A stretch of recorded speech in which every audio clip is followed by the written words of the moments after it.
ஓம் நம சிவாய குருவாழ்க குருவே துணை ஆன்மீக அன்பர்களுக்கு வணக்கம். இன்றைக்கி நாம் இந்த வீடியோ பதிவில் பார்க்க போகிற தகவல் என்னென்னு கேட்டிங்கன்னா, வடநாடுகளில் பிரயோகப்படுத்தக்கூடிய பிரிந்து சென்ற ஆண் அல்லது பெண்ணை, அதாவது கணவன் அல்லது மனைவியை மீண்டும் தேடி வர வைக்கிறதுக்கு வட மாநிலங்களில் செய்யக்கூடிய ஒரு சக்தி வாய்ந்த வசிய பூஜை பிரயோகம். இது எப்படி செய்கிறது, இது என்ன மாதிரியான விஷயங்களுக்கெல்லாம் நீங்கள் எப்படியெல்லாம் பிரயோகப்படுத்தலாம் அப்படிங்கிறத பற்றி தான் முழு விளக்கத்தோடு நான் இந்த வீடியோ பதிவில் சொல்ல போகிறேன். நீங்கள் இந்த வீடியோ பார்க்குறதுக்கு முன்னாடி நம்மளோட யூடியூப் சேனல் ஸ்ரீ வேத சிவசக்தி சாயி யூடியூப் சேனலை சப்ஸ்கிரைப் பண்ணாதவங்க பண்ணிக்கோங்க. அப்படியே பக்கத்தில் இருக்கக்கூடிய பெல் ஐக்கான் பட்டனையுமே கிளிக் பண்ணிக்கோங்க. சரி, வாங்க இந்த வீடியோ பதிவுக்குள்ளே போகலாம். அதாவது இந்த வசிய பூஜை பிரயோகம் பார்த்துக்கிட்டிங்கன்னா மேக்ஸிமம் இந்த வடநாடுகளில் தான் அதிகமாக பிரயோகப்படுத்திட்டு வருவாங்க. இது என்ன மாதிரியான விஷயங்களுக்குள்ள பிரயோகப்படுத்துவாங்கன்னு சொல்லி கேட்டிங்கன்னா, இப்போ கணவனோ அல்லது மனைவியோ பிரிஞ்சு போயிட்டாங்கன்னா, இப்போ பிரிஞ்சு எவ்வளோ நாட்கள் ஆயிருந்தாலும் சரி, இல்லை வேறு எதனாவது வசியக்கட்டு இல்லை கள்ளக்காதல் இந்த மாதிரியான விஷயங்கள் இருந்தாலும் சரி, இல்லை வேறு யாராவது சொல்லி கொடுத்து பிரிச்சிருந்தாலும் சரி, இப்படியான எப்பேற்பட்ட பிரச்சனையாக இருந்தாலும் சரி, இந்த வசிய பூஜை பிரயோகத்தை போட்டிங்க அப்படின்னு சொன்னாலே நல்ல ஒரு கை மேலே பலன் பார்க்கலாம். அந்த அளவுக்கு நல்ல ஒரு அற்புதமாக வேலை செய்யக்கூடியது. சரி, இது எப்படி பண்ணணும் என்ன ஏது அப்படின்னு சொல்லி பார்த்தோம்னா, செய்கிறதுக்கு ஏற்ற நாள் எப்போ அப்படின்னு சொல்லி கேட்டிங்கன்னா, அமாவாசை நாள் அன்றைக்கி செய்யலாம். அப்படி இல்லைன்னா சந்திர கிரகணம் சூரிய கிரகணம் நாள் அன்றைக்கி இதை நீங்கள் ஆரம்பிக்கிற மாதிரி இருக்கும். சரிங்களா? அந்த அன்றைக்கி என்ன பண்ணணும்னு கேட்டிங்கன்னா, ஒரு தேங்காய் ஒன்று எடுத்துக்கணும். சரிங்களா? அந்த தேங்காய் எடுத்துகிட்டு முறையாக அதில் அந்த 3 கண்கள் இருக்கும் இல்லைங்களா அந்த தேங்காயில், அதில் அந்த மேலே இருக்கிற கண்ணை மட்டும் லேசாக ஓட்டை போட்டு உள்ளே இருக்கக்கூடிய அந்த தேங்காய் நீரை எல்லாத்தையும் வெளியே எடுத்துடணும். வெளியே எடுத்துகிட்டு அதற்குள்ளே என்ன பண்ணணும்னு கேட்டிங்கன்னா, வாழை ரசம், கெந்தகம், சிலாசத்து, துத்தநாகம், இது அதேமாதிரி பார்த்துக்கிட்டிங்கன்னா கெந்தக நீர். சரிங்களா? இது எல்லாத்தையும் பூராத்தையும் உள்ளுக்குள்ளே விட்டு அது கூடயே எலுமிச்சம்பழச்சாறு, 5 விதமான வாசனை திரவியங்கள் அதையும் உள்ளுக்குள்ளே இது பண்ணிக்கணும். பண்ணிவிட்டு மேலே என்ன பண்ணணும்னு கேட்டிங்கன்னா, வெள்ளருக்கன் குச்சியால் ஒரு ஆப்பு மாதிரி செஞ்சு அந்த மேலே இருக்கக்கூடிய அந்த ஓட்டை நீங்கள் போட்டிருக்கீங்களா அந்த ஓட்டையை முறையாக அடைச்சிடணும்.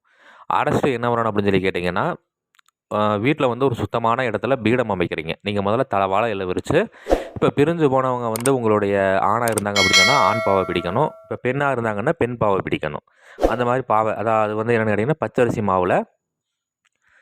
பச்சரிசி மாவில் நீங்கள் பாவை பிடிக்கிற மாதிரி இருக்கும். சரிங்களா? பச்சரிசி மாவில் நீங்கள் முறையாக விளக்கெண்ணெய் ஊற்றி பாவை பிடிச்சு, அதற்கு எந்த அளவுக்கு அலங்காரங்கள்லாம் செய்ய முடியுமோ அந்த அளவுக்கு அலங்காரங்கள்லாம் செய்துக்கலாம். சரிங்களா? அலங்காரங்கள்லாம் செய்துக்கிட்டு, நான் இந்த வீடியோவில் ஒரு எந்திரம் ஒன்று கொடுத்துருக்கிறேன். இந்த எந்திரத்தை அந்த தேங்காய் மேலே பச்சை கலர் மார்க்கர்லாம் அந்த தேங்காய் மேலே வரைஞ்சிக்கிறீங்க.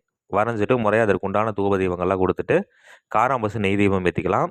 அதே மாதிரி என்னென்னு கேட்டிங்கன்னா, நல்லா வாசனையான பத்தி இதெல்லாமே பூரா ஏற்றிக்கணும். வாசனையான பத்திலெல்லாம் ஏற்றிக்கிட்டு முறையாக படையலெல்லாம் போட்டுடணும். அந்த படையலில் மேக்ஸிமம் பார்த்துக்கிட்டிங்கன்னா, இந்த இனிப்பு பலகாரங்கள் அதிகமாக இருக்கிற மாதிரி வச்சுக்கணும். அந்த மாதிரி வச்சுட்டு முறையாக என்ன வரணும்னு கேட்டிங்கன்னா, இதுக்கு உண்டான மந்திரம் நான் இந்த வீடியோவில் கொடுத்துருக்கிறேன். இந்த மந்திரத்தை ஒரு 1008 வரை உச்சாடனம் கொடுக்கணும்.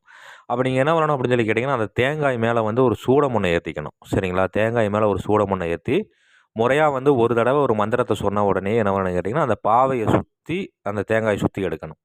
அதேமாதிரி 2வது தடவை மந்திர உச்சாரணம் கொடுக்குறோம். 2வது தடவை இன்னொரு சுற்றணும்.